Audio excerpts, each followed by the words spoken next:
Hola, muy buenas noches. El día de hoy voy a platicar sobre una exposición. El día de hoy voy a platicar una presentación de la carrera de arquitectura.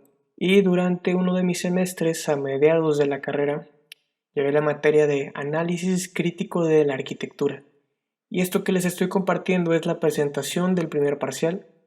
Mi intención con este video es enseñarles un poco sobre los temas que estábamos viendo y también cuál fue la aproximación de mi equipo. En este caso, esta es la presentación del primer parcial, como les comenté, todo el crédito para mi equipo de ese momento, que era Ana Paula Viveros, Carlos de Mucha, Angie Carballo y su servidor Jorge Benítez. Solo para poner un poco de contexto, el objetivo de esta materia era que cada equipo tuviera y estudiara a fondo un proyecto arquitectónico.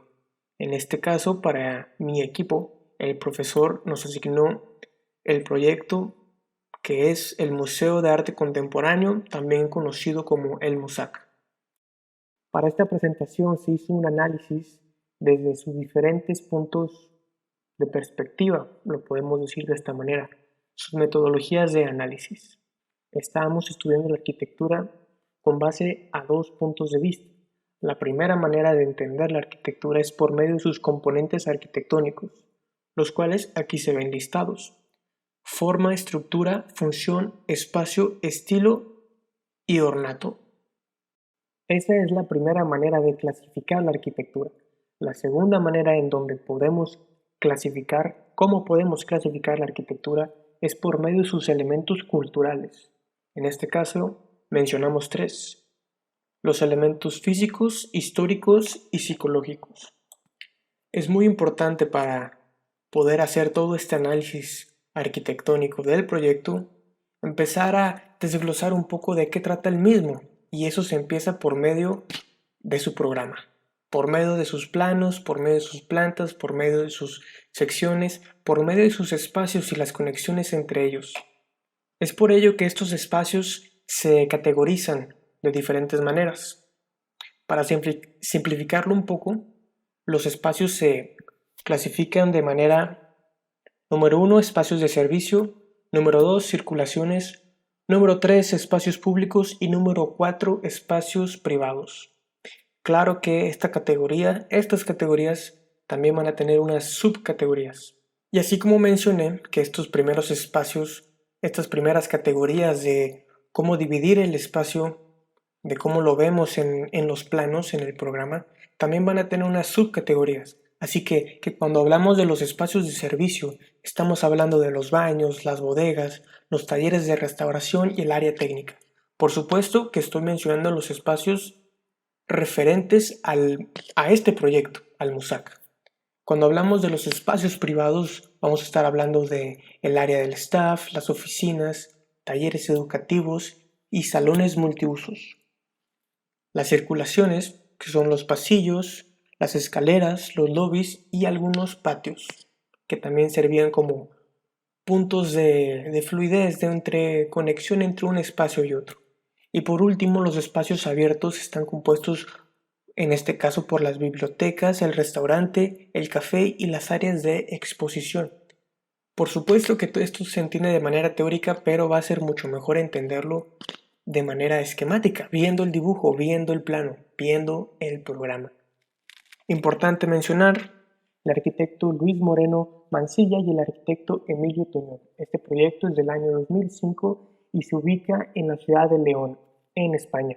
Aquí a continuación podemos ver una lista de los espacios. Hicimos un desglose de todos estos espacios y los categorizamos dentro de esas 4 categorías. Después de esto hicimos puede ser un cálculo de los metros cuadrados, también para darnos una idea del porcentaje de espacios que corresponde a cada categoría. Y justamente esto podemos ver en este cuadro, donde tenemos la cuantificación de todos los metros cuadrados para las diferentes áreas. Aquí es donde ya podemos ver el porcentaje que corresponde a cada categoría.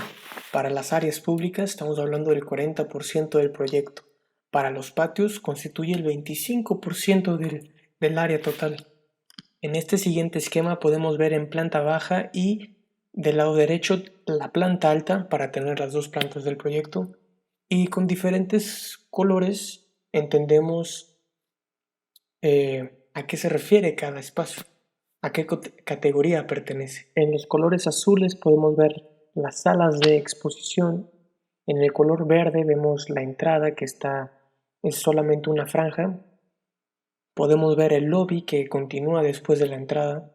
Empezando el recorrido del proyecto podemos ver en el plano de la planta baja una franja verde que corresponde a la entrada. Seguida de esta vemos lo que es el lobby en un color verde oliva. Y conectada a esta tenemos los espacios públicos y espacios privados. Del lado superior, en el costado superior, tenemos todas las áreas azules que corresponden a diferentes salas de exposición. Naranja y amarillo podemos ver lo que son las tiendas, el restaurante y también las áreas de servicio como los baños. Y en color rojo podemos ver el taller de educación. En color un amarillo tenue crema, lo que corresponde a los patios. En las áreas de color gris se resalta lo que son las áreas de servicio, como las bodegas y espacios de carga y descarga. El programa arquitectónico, los espacios, también entendemos la planta, cómo están conectados un espacio con otro, cómo funcionan los flujos. Entendemos un poco la intención de los arquitectos de conectar estas diferentes áreas. También ya vimos el porcentaje para cada una. Nos vamos dando una idea de lo que corresponde a la idea arquitectónica y de cómo es la vida para el usuario dentro de este proyecto arquitectónico. Una vez que ya entendimos esto, ahora nos tenemos que meter un poco de lleno en las especificaciones técnicas, sobre todo en la construcción y la materialidad del mismo proyecto.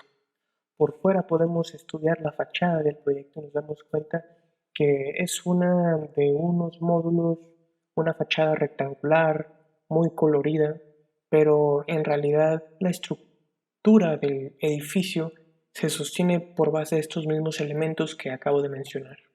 El principal material de este proyecto, hablando de su estructura, es el concreto armado. El proyecto no cuenta con columnas, como mencioné, se sostiene con base a muros cargadores. Estos tienen un espesor de 30 centímetros y debido a que este es un museo y cuenta con muchas salas de exposición, los arquitectos tenían una idea de monumentalidad que querían causar sobre el usuario. Así que en planta, en la planta baja nos podemos dar cuenta esas triples alturas que se dan, que estudiando un poco el siguiente esquema que voy a mostrar se verá mejor. En este siguiente esquema, que representa la planta baja del edificio, podemos ver representado en color rojo lo que son los muros de carga, estos que ya mencioné de concreto armado de 30 centímetros, y en color azul podemos ver los dinteles, que esto también nos da a entender que debajo de esos dinteles es la conexión entre un espacio y otro. Es muy importante ver aquí la manera en que los arquitectos trabajaron con base a una retícula, un poco ortogonal, pero podemos ver esos diferentes ángulos que le dan ese movimiento, esa fluidez al mismo proyecto. Dentro de cada espacio interior podemos ver unas líneas perpendiculares a los muros de carga en donde se da a entender esas diferentes pequeñas vigas para sostener las losas. Y sí, en este siguiente esquema podemos ver representado en color rojo lo que son las vigas de canto y en color azul lo que es una losa rígida. Los huecos de las escaleras y ascensores se ven aquí representados por medio de una línea gruesa. Me gustan mucho estos cortes, podemos ver aquí un corte longitudinal y un corte transversal. Podemos apreciar en el corte longitudinal primero que nada, esa triple altura, inclusive en algunos puntos llega a ser hasta niveles de 6 niveles, algo impresionante. Y podemos ver cómo aunque en planta podemos ver ese dinamismo, ese movimiento, esa fluidez por esa misma retícula que estaba platicando, aquí en el corte longitudinal vemos algo completamente ordenado, vemos algo muy esquemático, muy ortogonal, completamente basado en un rectángulo. Podemos ver cómo este corte longitudinal atraviesa por ciertos interiores y vemos cómo se comportan esas vigas y esos dinteles en los niveles, y podemos ver representado en una delgada línea roja cómo son las cargas de las losas y cómo bajaría. Ahora, en el siguiente corte, que es un corte transversal, un poco de lo mismo, podemos ver esa misma fachada. De hecho, me gusta más este corte, digo, cada uno tiene una propuesta diferente, se puede ver que son sacados de diferentes páginas porque están dibujados de diferentes maneras, representados de diferentes maneras. En este corte transversal podemos ver la fachada con un acabado sombreado para hacer referencia a, a los paneles, y podemos ver cómo en color rojo están recortadas los muros de carga, y también podemos ver cómo tiene una zapata que desde este punto podrían ser corrida o podría ser una zapata aislada. Aquí también podemos ver esa triple altura, y, y también podemos entender la monumentalidad del proyecto, sobre todo cuando en la parte inferior derecha del corte transversal vemos ahí las escaleras, nos da una referencia de lo que podría ser una escala humana, así que estamos hablando de un proyecto sumamente grande e imponente, tanto en el interior como en el exterior, y con una diferente aproximación visto en corte y visto en planta. Me gusta mucho también este esquema porque desglosa, es una isometría explotada de un elemento que se repite por el proyecto. Aquí podemos ver en color amarillo los muros de carga, podemos ver en rojo las jásenas, que pues es otro nombre para estos otros muros, la prelosa en azul y la losa armada en rojo. Las jásenas también son las vigas, si no me equivoco. Perfecto. Una vez que ya entendimos el programa arquitectónico, que ya entendimos la propuesta de los arquitectos, una vez que visto eso, pasamos a la estructuralidad y a la materialidad del proyecto, ahora toca entenderlo en un todo. Y eso se hace por medio del estudio de su composición volumétrica. Cómo esto afecta el espacio en general, cómo este proyecto con su programa y con su estructura, cómo se comporta y cómo se interpreta para las personas, inclusive cómo se interpreta para el mismo sitio. Y entendemos mejor, estudiando la volumetría del proyecto, cómo la retícula es una combinación entre rombos y cuadrados, algo muy ingenioso, muy simple, pero a la vez muy efectivo por parte de los arquitectos Luis Moreno Mansilla y el arquitecto Emilio Tuñón, para dar este dinamismo y este flujo en la planta, para tener espacios diferentes.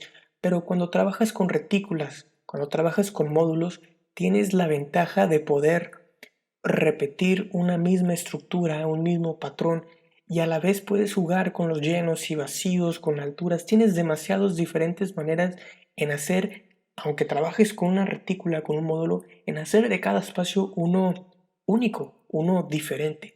Y esto se logra de una manera maestra, en mi opinión, por parte de los arquitectos.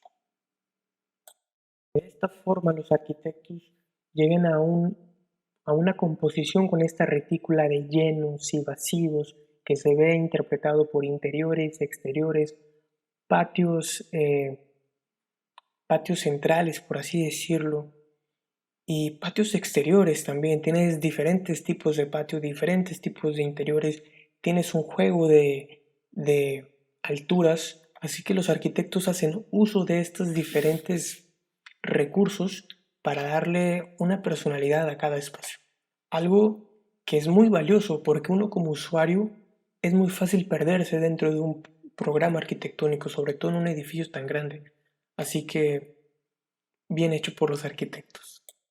Aquí en este esquema isométrico podemos ver ese juego un poco ortogonal. Aquí podemos ver cómo se comporta la planta y el corte en isometría. Eso es muy importante. Aquí podemos ver también cómo ya se empezó a hacer ese juego de las fachadas con estos paneles de diferentes colores. En esta volumetría podemos ver de una manera muy monocromática lo que representa el proyecto, lo que representa el museo desde el sitio. Así que lo vemos extruido del sitio y faltando estos patios centrales. Aquí contamos 5 patios centrales y contamos 7 torres de 6 niveles y todo lo demás lo vemos en un mismo nivel, que digo, es una triple altura a final de cuentas, y todo recubierto por el mismo tipo de fachada. Ya por último, para el ejercicio y para la entrega de esta primera entrega de este proyecto, una vez que se estudió el programa arquitectónico, una vez que se estudió la estructura y materialidad del proyecto, una vez que se estudia la volumetría del proyecto, por último se estudia la especialidad, la espacialidad y los recorridos, lo que es la experiencia para el usuario, los interiores, exteriores, perspectivas.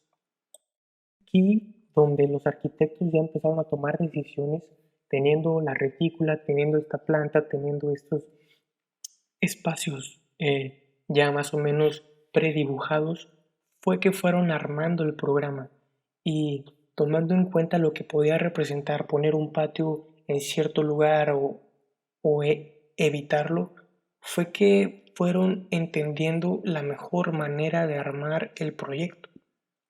Y armándolo fue que fueron también entendiendo dónde convenía abrir un patio para que entrara más luz natural, dónde convenía expandirse, hacerlo un poco más lineal, el recorrido para el museo.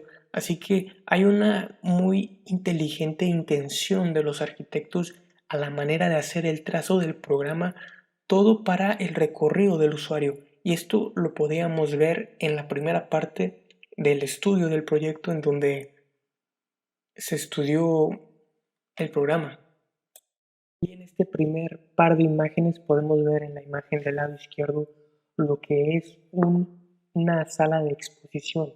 Vemos esta triple altura que en realidad podría no verse tan grande por la escala humana que vemos ahí, pero sí podemos entender el gran espacio que existe, y también ese espacio pues permite que haya una adaptación para los artistas. Recordar que a final de cuentas este museo también es una sala de exposiciones, así que va a haber varios cambios y se tiene que poder adaptar y poder servir como un lugar en donde diferentes proyectos artísticos pueden adaptarse y ser exhibidos.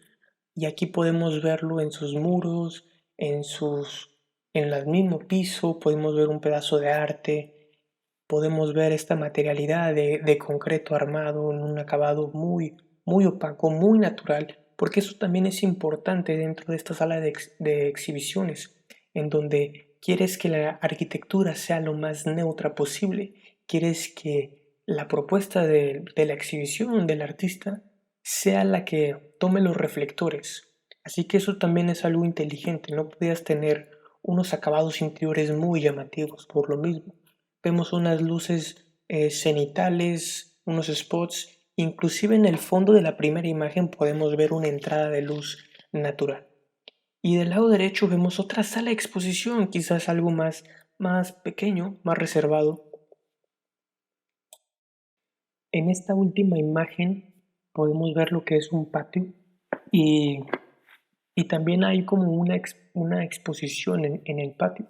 Podemos ver también esta triple altura representado con estas tres líneas, tres niveles horizontales, y se puede también apreciar los paneles rectangulares, solo que en este caso no están coloridos, así que una diferente manera de interpretar la fachada. Esa fue toda la exposición referente al proyecto. Me gustó la manera de estudiarlo, de verdad, e inclusive ya haciendo un poco de retroalimentación conmigo mismo. Este es un proyecto del 2017, Ahorita no estamos en el 2022, así que hace 5 años yo presenté este proyecto en frente de mis compañeros, en frente del profesor, todavía siendo estudiante a mitad de la carrera. Y ahorita, a unos 6 meses de haberme graduado, me es muy provechoso poder volver a ver estos proyectos y también como volverlos a estudiar de la manera, con estos nuevos par de ojos, porque definitivamente uno en 5 años aprende bastante. Y me gusta mucho como volver a recordar la manera en que se puede estudiar la arquitectura por medio de su programa, su estructura, su volumetría y también tener la referencia de estos arquitectos de este proyecto es valioso para mí. Muchas gracias por haberme acompañado en este video y, y seguramente voy a sacar más, ¿eh? Tengo un plan ahorita de estar sacando más videos, presentaciones de lo que fue mi experiencia como estudiante de arquitectura en el TEC de Monterrey, donde tuve la oportunidad de estudiar 6 años. Entonces espero estar sacando este material lo más seguido posible, compartiendo mis proyectos de toda la carrera, desde primer semestre hasta el treceavo semestre que yo me gradué. Y, y nada, muchas gracias por tu atención. Cualquier comentario es bienvenido. Que estés bien.